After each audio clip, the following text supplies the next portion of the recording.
At the conclusion of Mr. King's time, you may.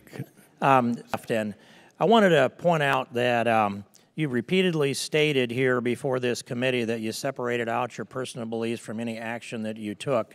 You'd agree with that, I'm confident. And as implausible as that sounds to us, we've listened to a dogmatic defense of the implausible argument that no matter how biased you were, no matter how profane in that bias you were, it didn't affect your judgment or your decisions. Now, that's a tough argument to make, but I recall your response to Mr. Duncan of Tennessee on that topic, and you said, I don't agree with the characterization of my views as biased. Do you hold with that position that your views are not biased, whether Yes. or not they colored your activities as an agent? I believe they did not color them, and I believe they are not biased. The derogatory texts that you delivered that have been before this committee for the better part of this day don't reflect a bias. They don't, sir. And why? Because not a single representative of the IG has been able to demonstrate a single act, not one indicating bias. Not one. Reclaiming my time, Mr. Strzok. It's one thing to say that you found a way to wall off your bias, but it's not possible to take under oath and tell the American people in this committee that there's not bias. If there's the evidence of this bias is replete throughout throughout these documents that we have. Let me take you another place. Were you involved in the questioning of Hillary Clinton on July 2nd, 2016?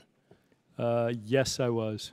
I'm pausing because I think it was second or third, but if you represent it's the second, it's the second. The second is the date that I believe we worked with. But in any case, in that room, how many agents were in that room?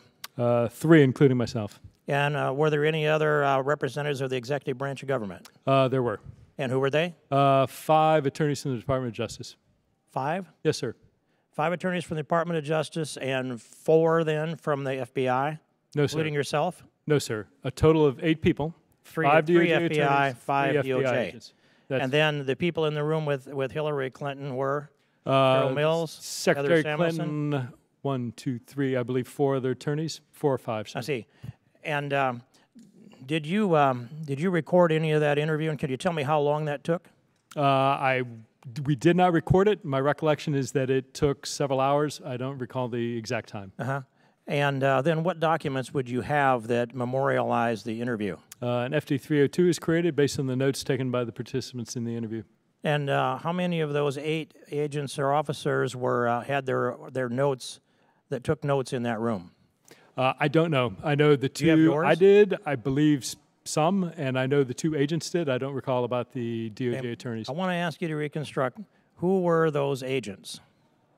There were 2 of the case agents assigned to the Clinton investigation. And what are their names? Sir, FBI policy. I expected that answer. But I want to let you know, we must know who was in that room. And we must have access to those notes, because that's what they used to compile the 302 report. Did you brief Director Comey on that 302 report? Well, sir, 2 things. Going back to the 302, it is relying on notes, but it's also drafted based on the memories of the agents participating in it. Notes and memory. Notes are not complete. But yes, my recollection is I did brief Director Comey on the results of that interview. And we will be asking for the specifics on that data that you are knowledgeable of. And I'd ask the chairman if you would be willing to issue a subpoena for the texts that Mr. Strzok testifies as are not work-related. I believe there's a very good chance they are work-related. And the balance of this for the information on who was in the room on that date when Hillary Clinton was interviewed, which officers from the FBI, which officers from the DOJ, and let's call them to this Congress and get their testimony on what took place inside that room, Mr. Chairman. We will take your request under advisement. The time of the gentleman has expired. I told Mr. Strzok he could briefly respond to Mr. Gowdy's. Sir, yes, thank you. And if I may, just briefly to Mr. King, sir, right? First, I am asserting to you that my personal belief did not constitute bias. Every American has political belief, every single one, and I would submit to you that the vast, vast majority of those people are not biased individuals. So that is a comment I'd like to make to you. By your testimony, I'm free from that allegation for myself for life, Mr. Strzok.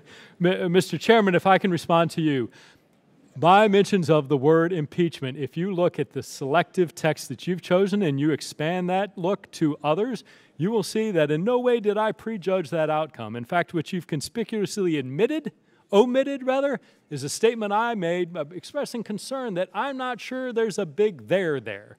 What that clearly demonstrates, sir, is I had prejudged nothing. What it clearly demonstrates was I was looking at one potential outcome being impeachment. I was simultaneously looking at the polar opposite outcome, that there might be nothing, that there might be no criminal activity whatsoever. And I think it's fair that you take texts in the totality of the context in which they're made.